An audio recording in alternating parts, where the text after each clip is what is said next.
नमस्कार, capital TV का खास शो राहुल का अग्निपथ देख रहे हैं आप। मैं हूं आपके साथ पूजा।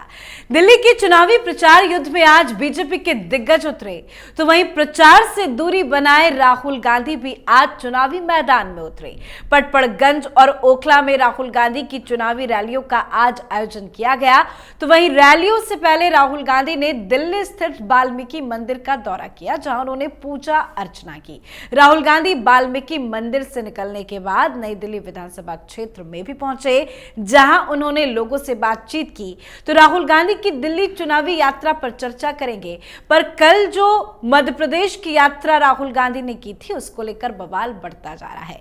दरअसल राहुल गांधी ने महू में रैली को संबोधित करते हुए कहा था कि आजादी से पहले दलितों, पिछड़ों और आदिवासियों को कोई अधिकार नहीं था। उस समय केवल महाराजाओं और राजाओं को ही अधिकार प्राप्त थे। अब उनके इसी बयान को लेकर बवाल मचा हुआ है। ज्योतिरादित्य सिंधिया ने राहुल गांधी पर निशाना साधते हुए कहा कि संविधान को अपनी पॉकेट डायरी समझने वाले नेता राहुल गांधी द्वारा आजादी से पूर्व भारत के राज परिवारों की भूमिका को लेकर दिया गया बयान उनकी संकीर्ण सोच और समझ को उजागर करता है। इसी के साथ कई बड़े नेता ऐसे हैं जिन्होंने राहुल गांधी के इस बयान की कड़ी निंदा की है। तो आज इन्हीं तमाम मुद्दों पर चर्चा करेंगे। मेरे साथ स्टूडियो में मौजूद हैं कैपिटल टीवी के एग्जीक्यूटिव एडिटर राजीव जी। सर, आपका बहुत बहुत स्वागत है। धन्यवाद। आज राहुल गांधी को दिल्ली की याद कैसे आ गई? देखिए, एक पखवाड़ा हो गया 14 जनवरी के बाद 28 जनवरी, ये लगभग 14 दिन तक अगर राहुल गांधी दिल्ली को याद नहीं किए तो ये कांग्रेस के लिए शर्म की बात है। 14 दिन के बाद दिल्ली में एंट्री करते हैं और दिल्ली चुनाव में फिर वही रंग रूप, वही तरीके, जो तरीका इनका पहले था अभी भी वही तरीका है। हालांकि अब चुनाव प्रचार में आए हैं तो ये एक उनके लिए सद्बुद्धि देने वाली बात है, क्योंकि दुर्बुद्धि सद्बुद्धि दोनों कभी न कभी किसी न किसी समय में स्ट्राइक करता है, और जब जो आता है उसके कारण उसका परिणाम देखने को मिलता है। राहुल गांधी को सद्बुद्धि आई है कि वो दिल्ली के चुनाव में अब एंट्री कर चुके हैं। लेकिन सबसे बड़ा सवाल ये है कि वो आज वाल्मीकि जयंती है और उस समय वाल्मीकि मंदिर गए, लेकिन क्या राहुल गांधी वाल्मीकि मंदिर जाते हुए या वहां पर दरवाजे के ऊपर भगवान वाल्मीकि की मूर्ति को देखकर कुछ शर्म महसूस किए, या वहां के वाल्मीकि मंदिर के पुजारी ने राहुल गांधी को आईना दिखाया, या फिर वाल्मीकि मंदिर के पुजारी को यह समझ नहीं आया कि राहुल गांधी को आईना दिखाना चाहिए क्योंकि ये तो खुद ही शहजादे हैं। तो ऐसे में पुजारी पर भी एक सवाल खड़ा होता है कि जिस भगवान वाल्मीकि, महर्षि वाल्मीकि जिनकी पूजा की जा रही है, उसका आधार क्या है? क्यों महर्षि वाल्मीकि को इतना सम्मान मिला? क्योंकि उन्होंने रामायण जैसे महाकाव्य लिखे और मर्यादा पुरुषोत्तम भगवान श्री राम के बारे में, उनके चरित्र के बारे में, उनके बारे में चर्चा की, दुनिया को बताया कि भगवान श्री रामचंद्र क्या थे। और उस महर्षि वाल्मीकि के मंदिर में जाते हैं, जो शख्स जाता है वो भगवान श्री रामचंद्र के खिलाफ बात करता है, भगवान श्री राम के मंदिर के प्राण प्रतिष्ठा पर तंज कसता है। इनके पूरा का पूरा कुनबा, गैंग जिसको कहते हैं कांग्रेसियों का, वो भगवान श्री राम के अस्तित्व के ऊपर सवाल खड़ा करता है, उनके मंदिर के खिलाफ सुप्रीम कोर्ट में गवाही देता है, तर्क गढ़ता है कि नहीं नहीं, भगवान श्री राम तो अयोध्या में प्रकट ही नहीं हुए, अयोध्या से उनका क्या रिश्ता है, कौन सा प्रमाण है? वो प्रमाण ढूंढता है इसका। और यही भगवान ब्रह्मर्षि महर्षि वाल्मीकि के दरवाजे पर जाता है। क्यों? क्योंकि चुनाव में दलितों की भूमिका है। और ये कितनी बड़ी विडंबना है जिन लोगों ने बड़ी कॉन्स्पिरेसी की, दलित, ओबीसी, सवर्ण की बात करके, कि सनातन धर्म को समझे बिना एक सनातन धर्म की ऐसी परिकल्पना कर दी जिसमें लोगों के दिमाग में आया कि नहीं नहीं, यहां दलितों के साथ हमेशा से अन्याय होता रहा है। जिस महाकाव्य की बात करते हैं, उस महाकाव्य को लिखने वाले महर्षि वाल्मीकि दलित समाज से आते हैं। जी। क्या उनका अपमान किया गया जो उनका मंदिर बना हुआ है? उस मंदिर में उनकी पूजा होती है, मूर्ति लगी हुई है। क्या ये सोचने वाली बात नहीं है कि किन लोगों ने हमारे धर्म को, हमारी संस्कृति को विध्वंस करने की कोशिश की, हमारी एकता को तोड़ने की कोशिश की, जिसने दलितों के बारे में ऐसे ऐसे भ्रम पैदा किए कि हिंदुस्तान में सनातन संस्कृति में तो हमेशा दलितों के साथ अन्याय ही होता रहा है। अगर अन्याय होता रहता तो महर्षि हो पाते एक दलित, और अगर वो महर्षि हुए तो उन्होंने जिस महाकाव्य की रचना की वो पूरे हिंदुस्तान के लिए एक आदर्श महाकाव्य होता। यही नहीं, महर्षि वेद व्यास को देखिए, उन्होंने महाभारत जैसे महाकाव्य की रचना की और कई वैदिक सूत्रों से लेकर कई जगह पर उनकी चर्चा है जिसको संकलित किया था। और उनकी मां कौन थी? सत्यवती, मलाह की बेटी। वो ओबीसी कैटेगरी में आज रखा गया है उनको, जो कि उस समय के अनुसार सम्माननीय था। और जिन लोगों के बारे में आज चर्चा की जाती है, जो जातियों में बांटने की कोशिश राहुल गांधी करता है, उसको, उसके बयानों को, उनके हिंदू विरोधी जितने एक्टिविटी है उसको देखते हुए आज तो वाल्मीकि मंदिर पहुंचने पर उनके पुजारी को सीधे राहुल गांधी को कहना चाहिए था, हम आपके लिए पूजा नहीं करेंगे, आप चाहें तो खुद से पूजा करो और बाहर जाओ। हम एंट्री पर रोक नहीं लगा सकते, लेकिन तुम्हारे लिए हम पूजा अर्चना नहीं करेंगे, तुम्हें तिलक नहीं लगाएंगे, क्योंकि जिस भगवान वाल्मीकि की पूजा करने आए हो, तुमने तो उनके अस्तित्व के ऊपर सवाल खड़ा कर दिया। वो जिससे प्रसिद्धि पाई है उसी के ऊपर सवाल खड़ा कर रहे हो, उसी के बेइज्जती कर रहे हो, तो फिर उस भगवान के शरण में आए क्यों? जब चुनाव है तो तुम्हें याद आ गया कि दलित वोट लेना है, दलित वोट लेना है, तो वाल्मीकि की बात करें।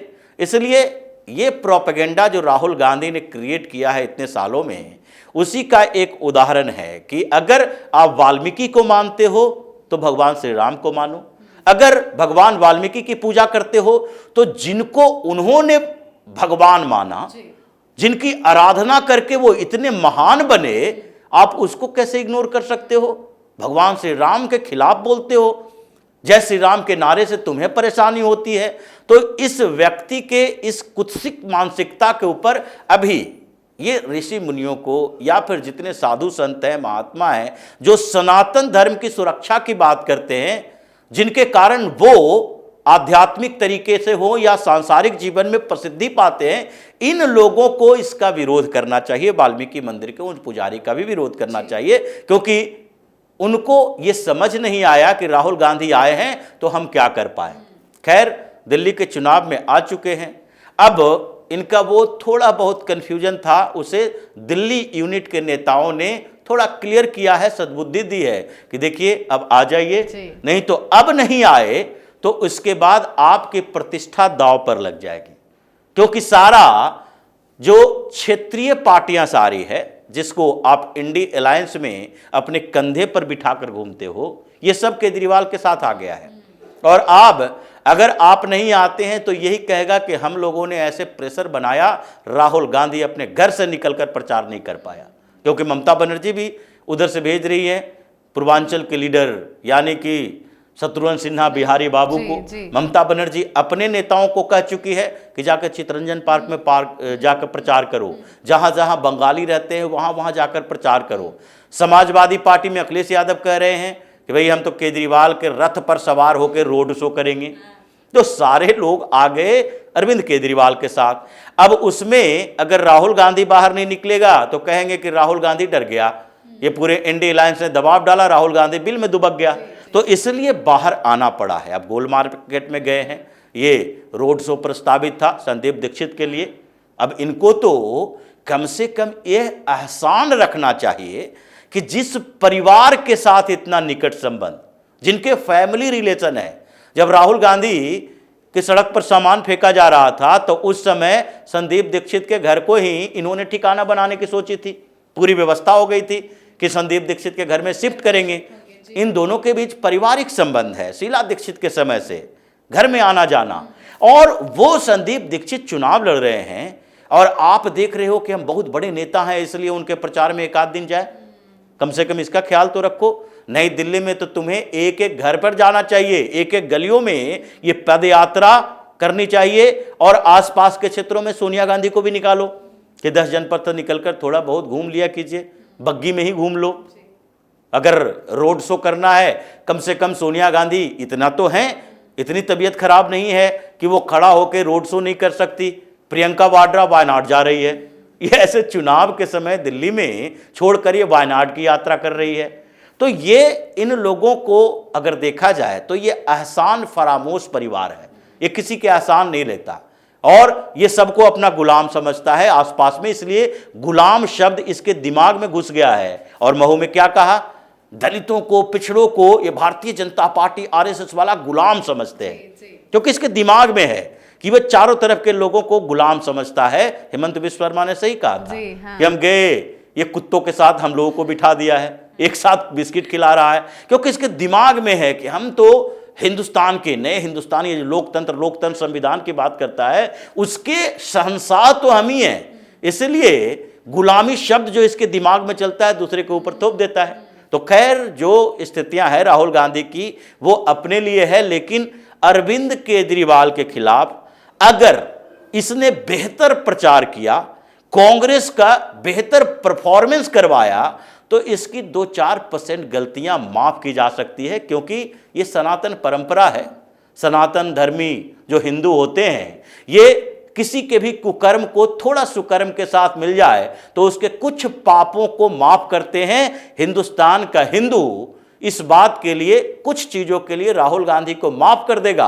अगर इसने दिल्ली चुनाव के प्रचार में अपना दमखम लगाया और ये महाधूर्त अरविंद केजरीवाल को उखाड़ने में कुछ अपनी भूमिका निभाई। बिल्कुल, चलिए कुछ ही दिन का वक्त बचा है, अब देखते हैं कि राहुल गांधी कितने एक्टिव नजर आते हैं और कहां कहां जाके प्रचार करते हैं। लेकिन कल जो सर वो महू गए, जिस तरह का उन्होंने बयान दिया, आपने हेमंत बिस्व शर्मा का जिक्र किया और तमाम बीजेपी के लीडर उनके बयानों का जिक्र कर रहे हैं। ज्योतिरादित्य सिंधिया ने भी उनके महाराणाओं, राजघरानों के बयान को लेकर पलटवार किया है। क्या एक बार फिर से एक बयान को लेकर राहुल गांधी फंसेंगे? देखिए, ये तो लीगल बैटल में जाने वाले हैं, क्योंकि ज्योतिरादित्य सिंधिया या दुष्यंत सिंह, इन लोगों की परेशानी क्या है कि राजा महाराजा की बात की, ये राजवाड़े परिवार से हैं, इसलिए उस बयान को लेकर ये कोर्ट में जा सकते हैं कि हमारे साथ गलत किया है, क्योंकि हम उस परंपरा के साथ हैं। अभी तो हमारे ऊपर हमला किया, डायरेक्ट हम लोगों को क्या बताया कि हम लोगों ने दलितों को, यहाँ तक कि ओबीसी को, पिछड़े वर्ग के लोगों को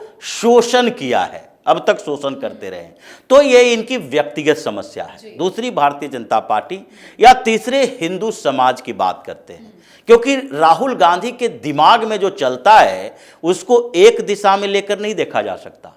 हो सकता है दिमाग में चले या न चले, क्योंकि इतनी बेहतरीन बुद्धि नहीं है, लेकिन इसके इर्द गिर्द के लोग इसके जो दिमाग में डालते हैं वो उसकी मानसिकता क्या होती है, ये समझना जरूरी है। राहुल गांधी ने राजा महाराजा की बात की कि इसके समय में ये पीड़ित होते थे, इनके शोषण किया जाता था, इनका कोई वैल्यू नहीं था, इनकी कोई औकात नहीं थी। संविधान बनने के बाद इन लोगों को अधिकार मिला। खैर ठीक है, राजा महाराजा के समर्थन में कोई नहीं आ सकता, क्योंकि राजशाही राजा महाराजा के समय ये होता था कि एलीट क्लास के वो लोग थे। राजतंत्र को इसीलिए छोड़कर लोकतंत्र अपनाया गया, क्योंकि राजतंत्र में ये कुरीतियां थी।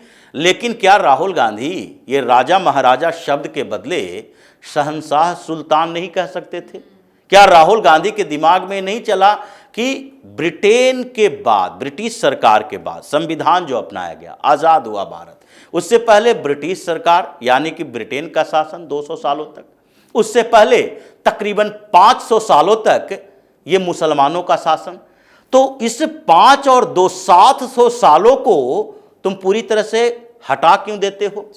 ये तुमने कब कहा इतने सालों में, आज तक के राजनीतिक सफर में, कि मुगल काल के दौरान, सल्तनत काल के दौरान या खिलजी काल के दौरान, तुगलक काल के दौरान, इन मुस्लिम शासकों के समय में हिंदुओं के साथ अन्याय होता था?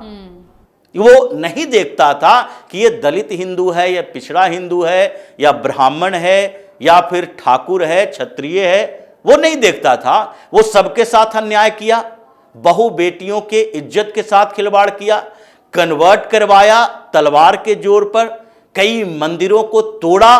तो पूरे हिंदू समाज के साथ उसने जो अन्याय किया, कभी राहुल गांधी ने यह बोला कि 500 सालों तक हम लोग कैसे प्रताड़ित होते रहे, ये नहीं बताएगा।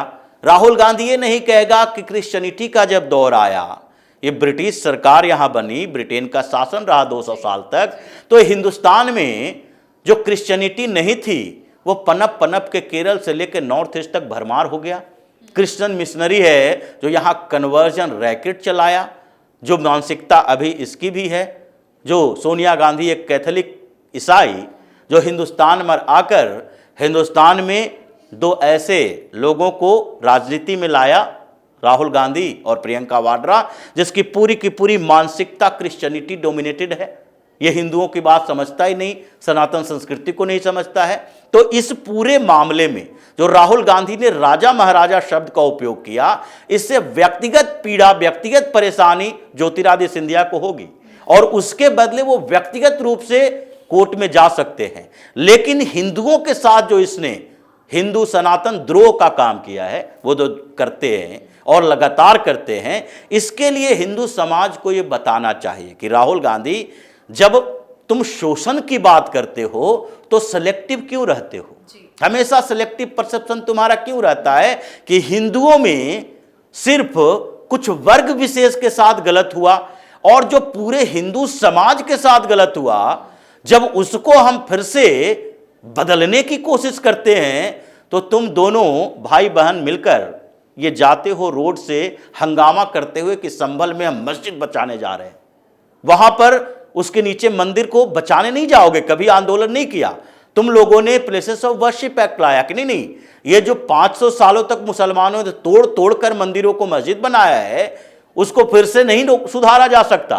तो इसलिए इसकी मानसिकता जो है हिंदू सनातन द्रोह का, धर्मद्रोही, राज्यद्रोही, राष्ट्रद्रोही व्यक्ति कभी भी देश का कल्याण नहीं कर सकता, देश के साथ नहीं रह सकता।